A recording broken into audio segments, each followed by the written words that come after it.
Hey, Graham. Oh, Nice to yeah, meet you, you're man. right. Sorry I'm a bit late.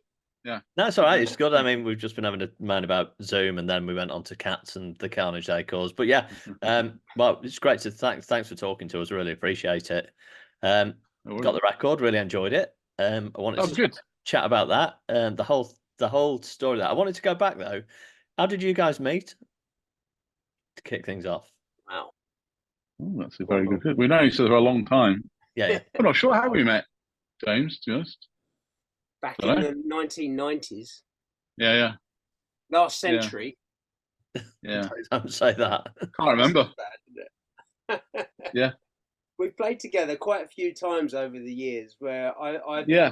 for Rob's band in various Right. nice London. He's always got better gigs than me, so I always want to do his gigs. It's like, oh, where we play? Oh, this is a nice one.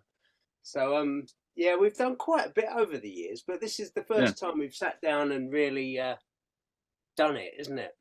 yeah. First time we've done a project together. Yeah. So yeah, Okay. off and on over the years and been to gigs together and all that. But yeah, it's the first time we really done something together. So, Well, And it's it's it completely took us by on. chance, really, isn't it? I remember Yeah, Rob sent me a demo, and I thought, "Cool, that's good. I'll yeah, put some drums on that." And then it just kind of blossomed from there. It's all completely accidental. There's no master plan. There's yeah. nothing. It's like, here's another song. What do you yeah. reckon? Just started just with exactly just start with the songs that we demoed out and Right. went from there. Really. Yeah. Yeah, is there a reason, like you said, this is the first project you've kind of done together, recorded together? Is there a reason you've not done anything together before now? I think we've just been busy with our own stuff. So James has been on a lot of bands and busy with all that, and me on the same in the same vein. And I guess the bands we've been in maybe on my side have not been of the same musical kind of approach genre, I guess, as this project. So Yeah, we yeah, both thought we fancied doing something that was more rock based. I mean, I've been doing I did quite a few albums for a guy called Matt Berry, um, Right. Okay. who's a TV actor, Yeah. Yeah. Oh, comedian, yeah. musician, and I toured with him for about, I don't know, about 10 years. Yeah. Right. And now he's too famous to be doing that sort of thing. Yeah. He's constantly he's back in Canada filming What We Do in the Shadows at the moment, Yeah. Yeah. Yeah. and he just started that, and it just took off. Yeah. And I remember him saying about 5 years ago, "Oh, we'll go on tour this year," and I haven't seen him since. So I did quite a bit of that, and that's more singer songwritery and great songs and everything. But Yeah. Rob and I both thought, let's do something that's got a bit more of an edge, Right. Okay. Yeah. something Yeah. a bit harder. So yeah, it's quite a nice fortuitous get together, very accidental. exactly. Cool. I mean, obviously the record's due out in am I going to say March 1st, if my dates are correct. Yeah, Yeah, that's right. Yeah, you got it. It's hard not to read anything about the band without the words David Bowie coming up. I mean, again, just going back. I mean, what are your early memories of discovering Bowie, and why did he have an impact on you, or how did he have an impact on you, rather? Yeah, I mean, we were talking about this early on. For me, it was a little bit later. James, you followed him every step, pretty much, haven't you? For I have me, actually. whilst Yeah, when I was young, I obviously was aware of him and listened to his stuff. I wasn't like I wasn't following every album with him. He would, Right. and then later, I kind of went back. Yeah, like mid-period, later period, I really got into the music, and then went back and revisited all the early stuff. But so, I mean, I've not even seen him live, but James, you have, and you were there from the yeah. Right. beginning, I've been weren't a you? bit of a Bowie obsessive. Right. Well, yeah, not compared to some people that we meet now, where I think I Yeah, know nothing. But yeah, I've always gone to see him if I can. I Right. saw his last show in Dublin, actually. That last tour he did, that was filmed for the DVD. Okay. Um, so that was nice. Couldn't get tickets for London. We flew out to Dublin, and that was his last European date ever. Yeah. I mean, in So terms of his death, I mean, how much of an impact did that have on you? oh, for me, it just yeah, wiped me out. Yeah. I couldn't listen to it without getting Right. upset for a long time. Actually, I think it's because I've grown up with him.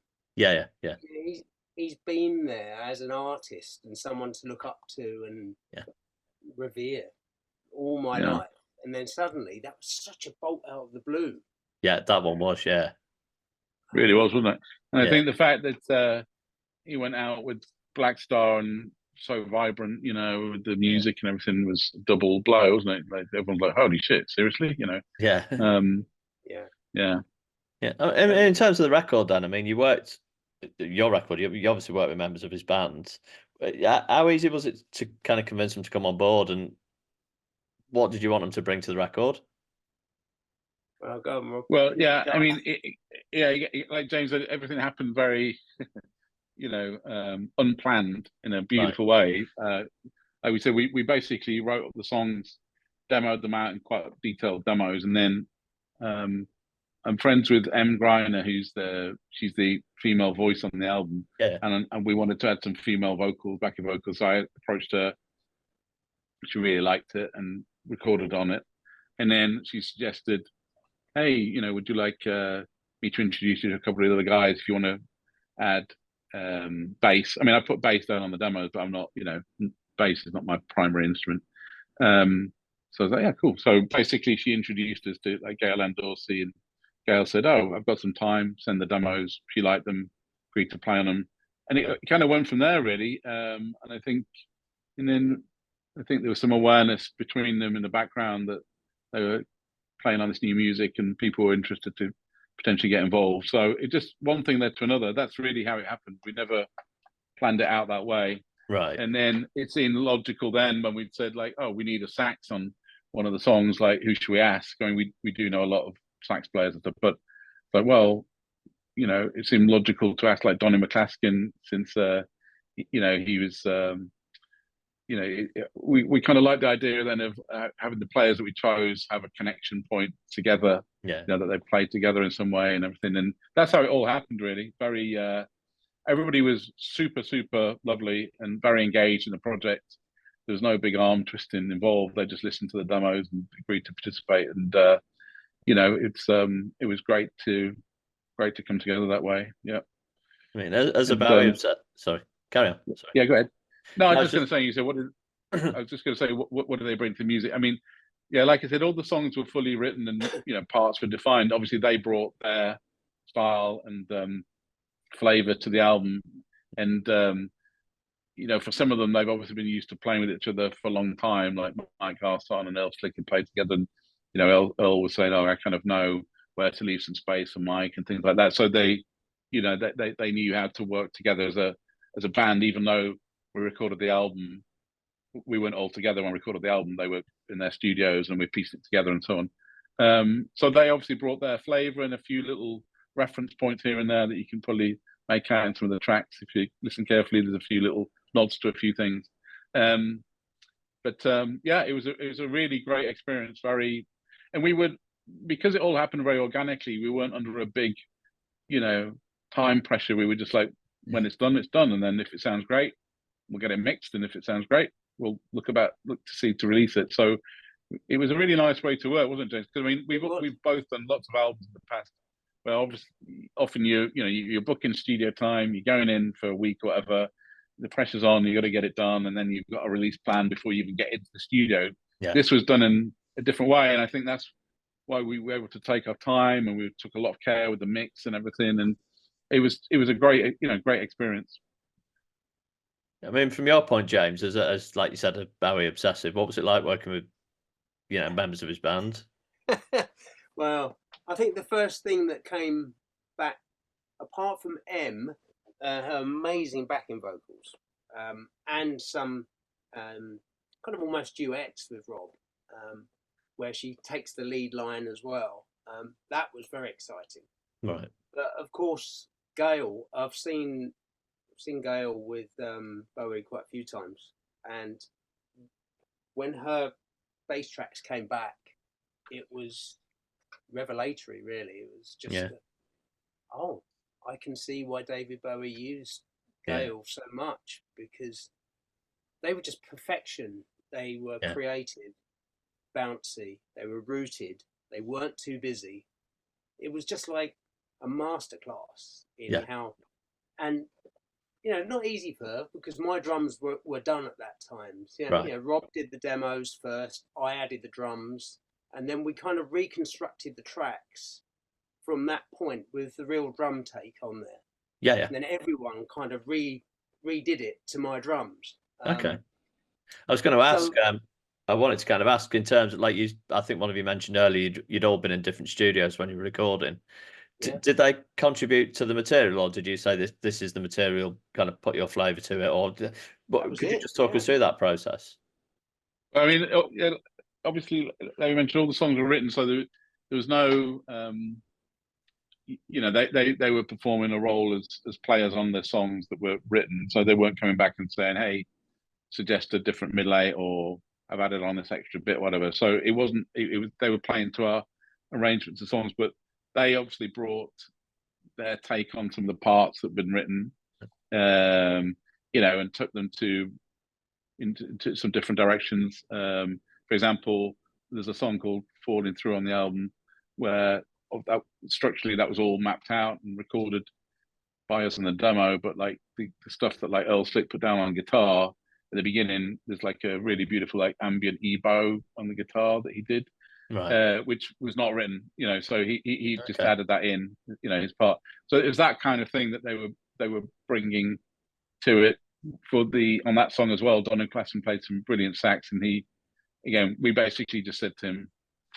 we envisaged 6 sax in these sections and take a solo here, but we hadn't written out the detail, the sax part. Right. So it's that kind of collaboration. Yeah. Tell you what I like about the end of that song is because we extended the song when we were making it between me and Rob, and at that stage we had an idea that we might get Donny to play sax. Right. And so we extended the outro a lot by about 3 minutes. Oh wow. Okay. Yeah, a lot. And it was like, okay. So I kind of constructed this kind of drum thing for the outro, and added in all sorts of stuff. I sub bass kicks. I fed it through a mellotron. I did all sorts of things, and just stretched it out. And by the end of the song, I didn't do a fade, and Rob didn't do a fade. So it actually just ends with a very random drum loop that I constructed, and it's still there on the finished thing. It was never meant to be. That was like, we're meant to not put that, and it got left on. Oh wow.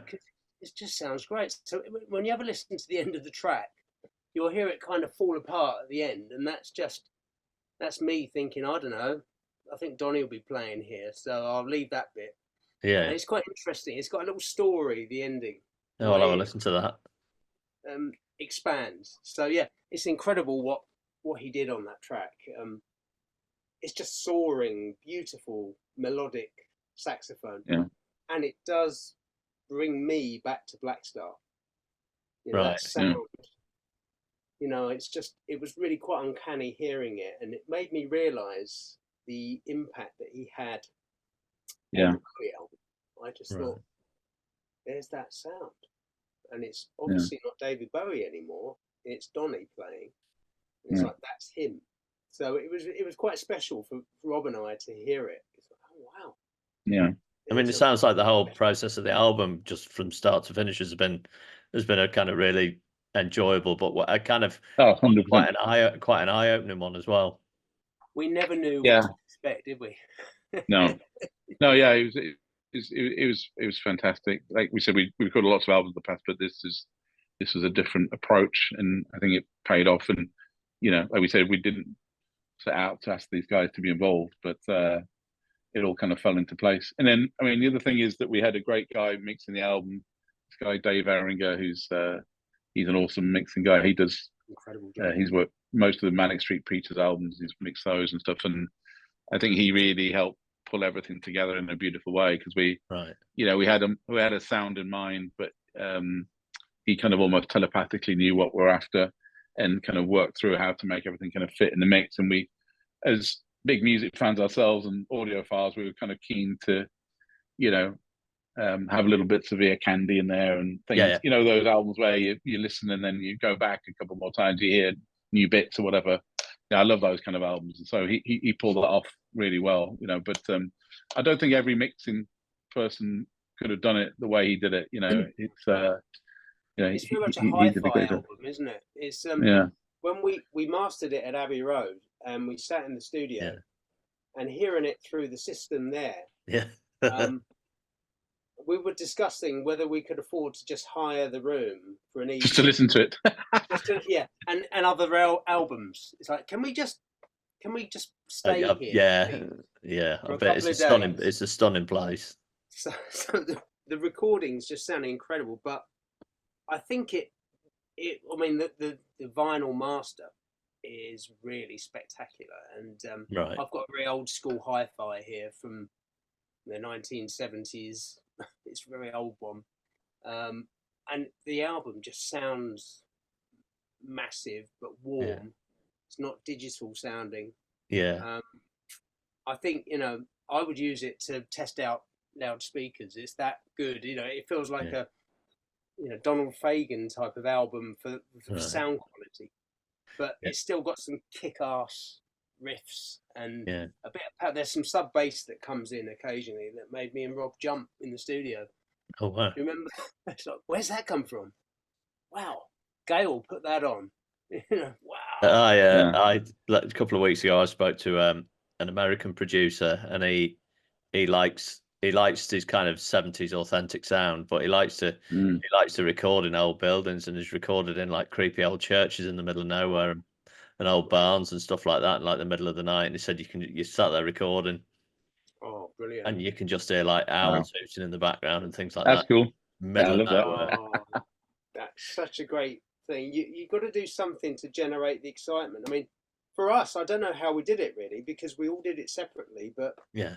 I think it also gave me personally the option to really hone my performances, because as a drummer, Right. you quite often in the studio you put your stuff down first, and everyone says, "Yeah, that's great, move on," and I think, "Oh, well, maybe I'd like to try another approach."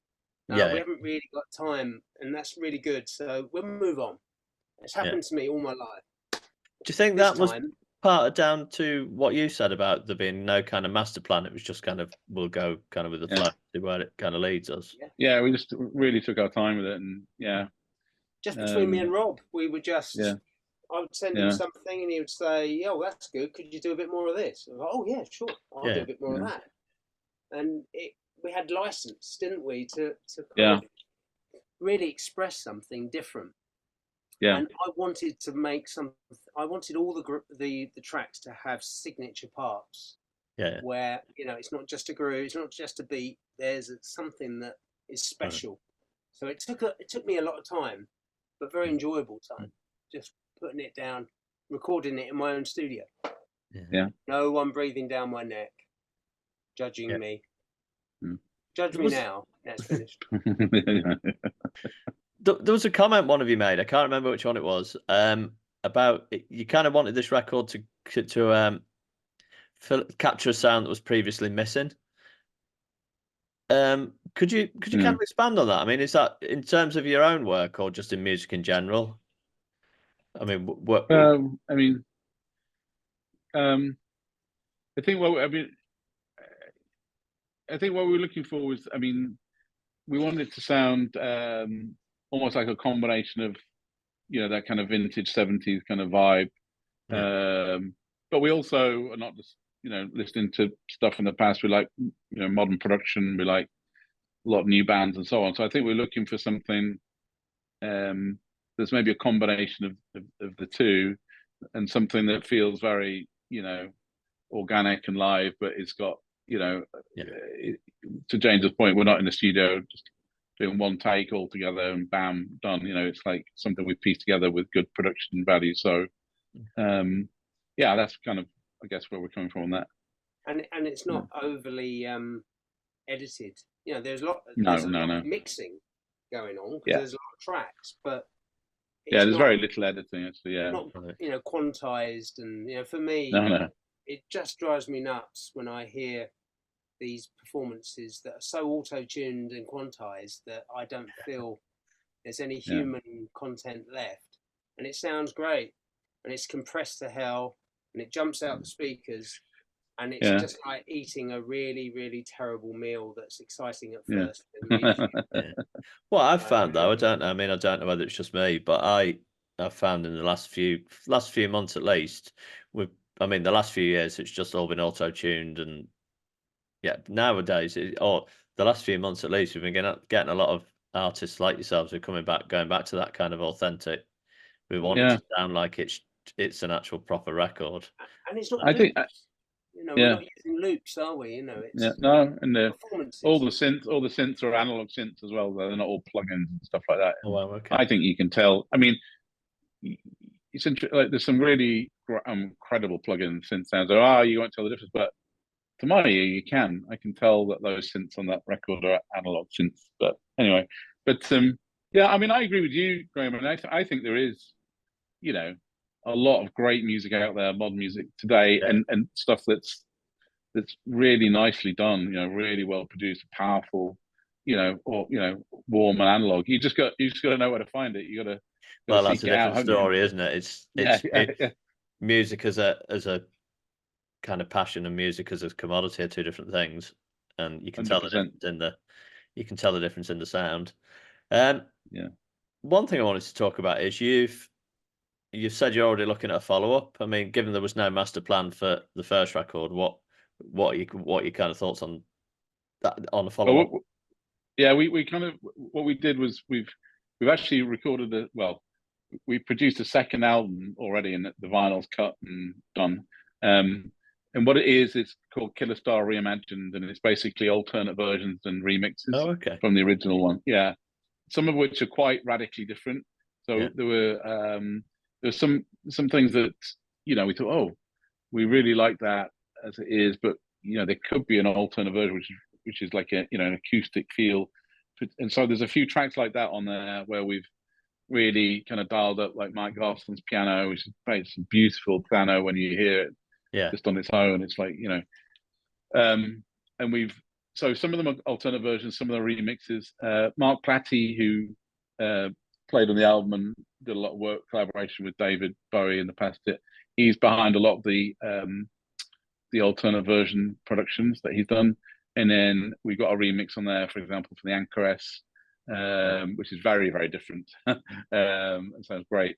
So anyway, that album's done. We haven't set a release date for that yet. We'll get through this one first, then decide about it.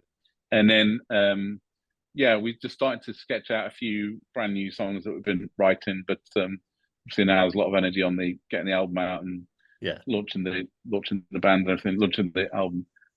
You never know with these things whether people. We liked it. We enjoy recording the music, and we, as avid music listeners, we like listening to it. It sounds weird to say, but as a musician, when you return to things, you don't always necessarily really love what you've recorded. But this one, so far, we do, and so we felt inspired to keep it going. And the acid test though is like, were people gonna like it? And obviously, something that's a brand new project, you never know. But the feedback's been really overwhelmingly incredible, and we're just very grateful for that. And so we're inspired to definitely write some more music and keep things going. I mean, do you see that with obviously the band you used on this album? Is that something you'd like to do again? I mean, obviously it worked out perfectly for you, and it sounds great, and you're obviously really happy with the end result. Is that something you'd like to pursue for the next album, maybe? Probably, yeah. We're not really thought ahead that far yet, but probably, yeah. At least some of them. We've had a few discussions, haven't we, about how we might do it, and I think it was all dependent on the reaction to this album. If people get it, then great. We're going to go full steam ahead, and I have this feeling that people are really getting it.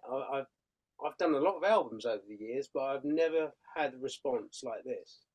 Well, it's not even out yet, but just so far so good. Yeah, I mean, there'll be someone that will want to take it down, I'm sure. I'm ready. I can take it. It'll all be good. Okay, just to wrap up then. I mean, just before we wrap up, we do like a just for fun question, which is completely out random, completely could be anything. The one we got for you though was, if you could be invisible for a day, each of you, what would you do to annoy the other one? Oh my god! I think we already do that, don't we? I know. I think what I do is I go I go to James when you're doing. I probably move your bass drum slowly away from your foot in an annoying fashion. Often at some gigs you see like the bass drum creep happen. Oh. And the drummer's like trying to pull it back. I'd probably do that. Now, I would then reciprocate by actually turning down your guitar amp. Oh God! Because guitar players have this amazing. I've seen them do it. Right, they're playing, and I'm behind them, and I can see them doing it like this. They can turn up without even turning round and drawing attention to it. I've seen it. I'm going to be watching out for that at my next gig now. And then throughout the night, they always say something like, "Oh, maybe the valves warmed up in the amp and it got loud." No, you turned it up. Volume creep is a big one, isn't it? Yeah. But we've got the 100 Club coming up in March, 16th of March. So that's quite a baptism of fire for the band. Yeah, That's it is. Yeah, I was going to say. And we're so excited. We're turning my amp up there. I'm moving your bass drum around now. You give me an idea. There's not a lot of room on that 100 Club stage. So the bass drum would better stay put. But, I've just got this vision. Well on that one. I've got this vision now. The news headlines the next day that you two brawling on stage. It's gonna happen. It's the slightest thing that can set us off. Now, it's been very harmonious, actually. Some bands they do really well with a little bit of friction, and we haven't found that. It's no. It's been quite nice. It's been beautiful. What do you think? Oh, I agree. So I think we, although we know each other a long time, like we said, we've not worked on new music together before, and I think our mutual love of music and all things music is kind of really coming to the fore. So it's like we both like the same things, don't we? We like the same. And we had the same with Dave Eringer, didn't we? He would do a mix that we would just say, that's the one. And it just felt too easy. The amount of times you're tearing your hair out thinking, why doesn't this feel or sound right? Yeah. And for this album, it's all gone really quite well. So let's see what people make of it. Yeah. Perfect. I think that's a great way to end. I mean, just to wrap up then, I mean, thanks for your time. It's been great talking to you, and I'm hoping we can do this in person someday soon. Oh, that'd be great. Yeah, I'll have look forward to seeing you guys live. Just to wrap up then, like you said, the album's out next month. The album launch shows out March 16th. We talked about the kind of reimagined album and obviously going forward. I mean, what are your plans for the rest of the year? Well, I think what we're going to do, we deliberately putting off. We're going to get this gig, play this gig, and then we'll make the plan. To be honest, I think we've got so much on mind with the launch and the gig, so I'm not sure, but there's going to be more quite a for lot sure. Of work with this album to promote. You think you've done it when you've made the music, and it's like you're just beginning. Yeah. The music's the start. It's the work starts now. I think so. Yeah. There's a lot to do, but we're enjoying the ride. I love promoting what we have done. We'll make our rest of your plan the week after the gig, I think. Yeah. That's generally how my life's been living, though. So I can fully understand that. But like I said, it's been great talking to you, and just hoping. Thanks so much, man. I really appreciate it.